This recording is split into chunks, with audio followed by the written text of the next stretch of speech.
Europe 1. Le grand direct des médias, Jean-Marc Morandini. Allez, c'est parti pour les téléflingueurs, comme on le fait une fois par semaine. On commente avec nos spécialistes toute l'actu du moment. Avec nous, Astrid Delarue, bonjour, bienvenue. Vous êtes journaliste à Télécable Sat Hebdo. Rémi Jacob, bonjour. Bonjour, Jean-Marc. Journaliste à Télé Loisirs. Maxime Guény, bonjour. Journaliste à Média Plus. Premier sujet, bien évidemment, Arthur. Les audiences de 5 à 7. Lancement lundi à 1 300 000 téléspectateurs. Hier soir, sous les 1 200 000. On sait que l'objectif d'audience était autour de 2 millions. On en est très loin là.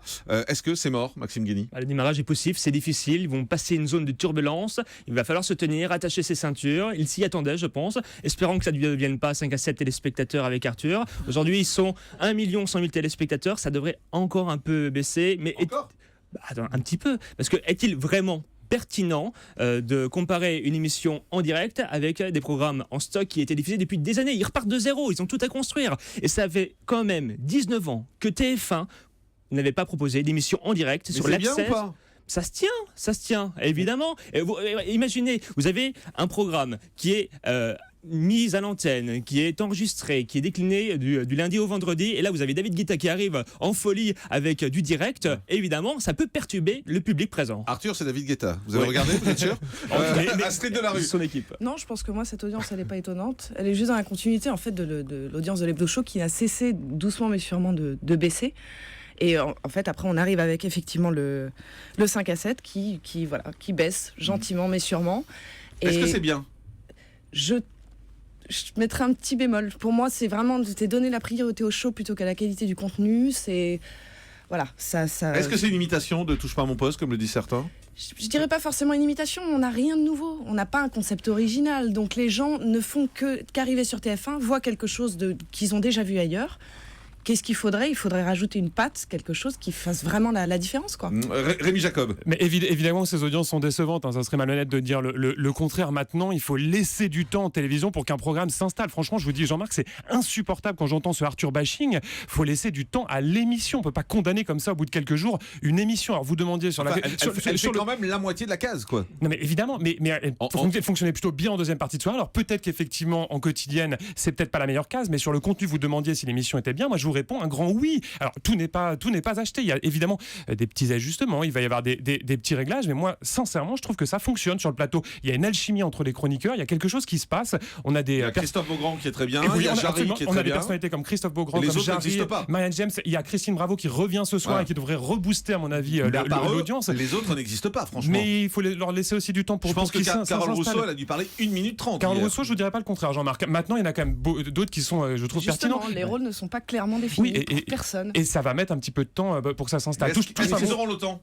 Mais il faut que TF1 leur laisse du temps. Touche pas à mon poste, ça a commencé, il y avait 300 000 téléspectateurs. Aujourd'hui, il y en a 6 fois plus. Mais on est sur TF1 là. C'est peut-être justement c'est ça qu'il faut leur laisser du temps. Maxime Guény. TF1 leur laissera du temps. Ils ont signé un contrat d'1 mois. Donc j'imagine mal qu'ils la suppriment d'ici 2 semaines. Si ça passe sous le million, je suis pas sûr qu'ils continuent. Oui, mais en tout cas, ils sont soutenus par la direction de TF1. Gilles Pélisson, le président directeur général de la chaîne, était présent lors de la première en régie avec toute l'équipe dirigeante de la chaîne. Voilà, ils ont signé un contrat. Oui, effectivement, mais en tout cas, TF1 sort de sa zone de confort. Et rien de mieux d'applaudir une initiative de 2 heures de direct. Ça change, il faut bouger les lignes et TF1 est en train de le faire. Mais est-ce que ça c'est innovant? Mais bien sûr, bon. Lorsque vous mettez en direct, vous mettez en risque d'une manière ou d'une autre. Donc effectivement, ils bougent les lignes, ils font changer les choses pour reconstruire un nouveau public. Les émissions qui étaient là précédemment, elles avaient un public un peu plus âgé. Là, on change de cap et on rajeunit un peu le public. D'accord, en tout cas, c'est clair qu'à moins d'1 million, TF1 va se poser des questions sur la continuité ou pas. Et on rappelle que l'objectif est autour de 2 millions de téléspectateurs. Et hier soir, on était à 1 180 000 de mémoire. Autre sujet dans l'actualité, le nouvel animateur de Capital qui a menti sur son CV. Alors ça, c'est assez surréaliste. Ce sont nos confrères de BFM Business qui ont révélé ça hier matin. Il était présenté comme un entrepreneur à succès. Finalement, c'est pas du tout ça. La série de succès semble se limiter à un seul épisode. Une start-up qui a été créée et qui a engagé 568 € de chiffre d'affaires et qui en a perdu 100 000. On dirait un gag, mais ça ne l'est pas. Rémi Jacob. C'est certain que ça fait désordre, parce que pour résumer effectivement l'affaire, vous avez un garçon, Bastien Cadillac, qui sur Internet, notamment sur son compte Twitter, se présente comme un serial entrepreneur, c'est-à-dire un entrepreneur en série. Alors effectivement, on se disait tous, chic, on a dégoté un petit peu le Mark Zuckerberg ou le Steve Jobs français. Et résultat des courses, finalement, on a un garçon qui est peut-être très sympathique, qui a peut-être beaucoup de talent, on n'en sait rien, mais enfin qui a pour seul fait d'armes et seul fait de gloire entrepreneuriale d'avoir créé une seule seule société qui effectivement a périclité au bout de 3 ans. Donc du coup, il y a le mythe retombe, c'est un petit peu moins glamour, côté success story. On repassera, mais je pense que oui, parce que écoutez, mentir sur son CV, c'est pas bien, mais c'est pas un crime. On connaît beaucoup de gens qui l'ont fait, et c'est pas pour autant qu'ils n'ont pas eu des grandes carrières. On donnera pas forcément de nom, mais à part que s'il a échoué, il est là pourquoi? Écoutez, c'est peut-être aussi un garçon qui a quand même, après, sur le plan parce qu'on nous explique quand même qu'on le prend parce que c'est un entrepreneur à succès, et c'est grâce à ça qu'il vient un capital. Il a quand même, après, bossé dans des fonds d'investissement, on va voir. Mais c'est vrai que c'est en tout cas dommageable pour M6. Je pense qu'M6 voulait quelqu'un de jeune, effectivement, voulait quelqu'un, pas forcément avec beaucoup d'expérience. La seule chose, c'est qu'arriver avec une expérience qui n'est pas totalement exacte, voilà, M6 aurait intérêt surtout à engager quelqu'un de très fiable. Il faut le changer, lui. Je pense que de toute façon, c'est trop tard. Sa réputation est faite. C'est dommage pour lui. Je lui souhaite de réussir. Non, c'est la réputation d'une émission phare quand même qui est en jeu. Et même M6 devrait se manifester et aussi Maxime changer. Il peut rester à la tête de Capital ou pas? Oui, parce que dans le communiqué de presse qui a été envoyé à la presse, M6 ne fait pas mention de toutes ses expériences. Donc il n'a pas menti sur son CV. La seule incompréhension, c'est sa fameuse start-up qu'il aurait vendue alors qu'il a juste vendu des parts. C'est ça la différence. Et puis M6 surtout, il voulait un nouveau visage. Il a 31 ans, il est entrepreneur, il est féru d'économie. Et rappelez-vous, Emmanuel Chin, il faisait pas de journalisme avant de commencer. C'est pas le problème, c'est qu'on nous le vend comme un entrepreneur à succès qui fait 508 € de chiffre d'affaires. Vous enlevez à succès et puis c'est entrepreneur tout court. Voilà. Et c'est vrai que c'est quand même dommageable pour M6 puisque ces autres experts non animateurs, c'est quand même des gens reconnus dans leur domaine, des Stéphane Plaza, des Christina Cordula, des Philippe Etchebest. Ce sont des vrais experts. Donc je pense qu'il va devoir mettre les bouchées doubles pour convaincre les téléspectateurs de M6. Excuse-moi, M6, c'est pas la première effectivement à avoir affaire à ce genre à faire une erreur. BFM TV eux-mêmes quand même ne savaient pas qu'un de leurs consultants était fiché S. Faut aussi se rappeler. Ce qui est plus grave. Oui, c'est plus grave il était repenti. C'est quand même plus grave d'être fiché F. C'est plus grave, c'est certain. Après, il faut voir dans le présent aussi.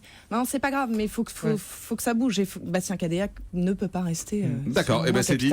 Yann Barthès sur TF1 et sur TMC. Alors on savait pas trop ce qu'il allait faire sur TF1. Désormais, c'est assez clair, puisque ça va être une émission qui sera un talk show, original, parce qu'on avait dit à un moment que ça pouvait être peut-être un best-of de TMC, un talk show original diffusé en deuxième partie de soirée, sans doute le jeudi soir. Ça va marcher? Alors, en deuxième partie de soirée, oui, ça va marcher. Alors, ça devrait s'appeler Bengoumi, la société de production, allait poser le nom Tant de cerveaux disponibles, qui fait référence à la fameuse phrase de Patrick Lelay, on vendait du Coca-Cola, tant du cerveau disponible de la part des téléspectateurs. Et effectivement, il se positionne le jeudi. Le jeudi, rappelez-vous, c'était la case de la méthode Coé.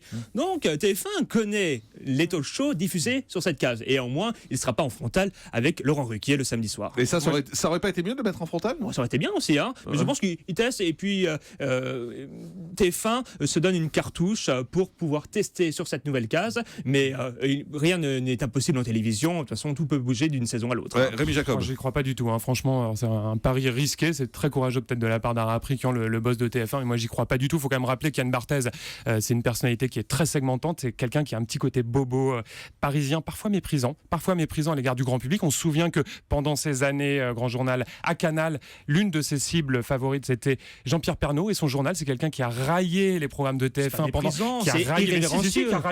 qui a raillé en tout cas Jean-Pierre Pernaut, qui je pense lui le prenait pas très très bien. Moi j'aimerais être une petite souris pour voir débarquer dans la cantine de TF1 le petit Yann Barthès avec ses Stan Smith. Je pense qu'il est un petit peu trop snobinard pour aller à la cantine de TF1. Je sais pas ça, mais enfin c'est mon avis en tout cas. Je crois plus à l'émission de TF1 en deuxième partie de soirée qu'à l'Access sur TMC. Les gens sont habitués, les gens de TMC, le public de TMC n'est pas celui du petit journal. Déjà. Ensuite, effectivement, en deuxième c'est quand l'Access sur TMC, on est habitué à des séries. On a une série, ce soir on retrouve Arrow. Retrouver un magazine qui plus est d'un genre nouveau, etc. Les gens ne vont pas adhérer. On est sur l'Access. Encore une fois, c'est la case la plus difficile qui soit, surtout depuis un an. J'y crois pas. TMC, j'y crois pas. Il va venir avec son public, tout simplement. Il va venir avec son public. Est-ce que son public va le suivre?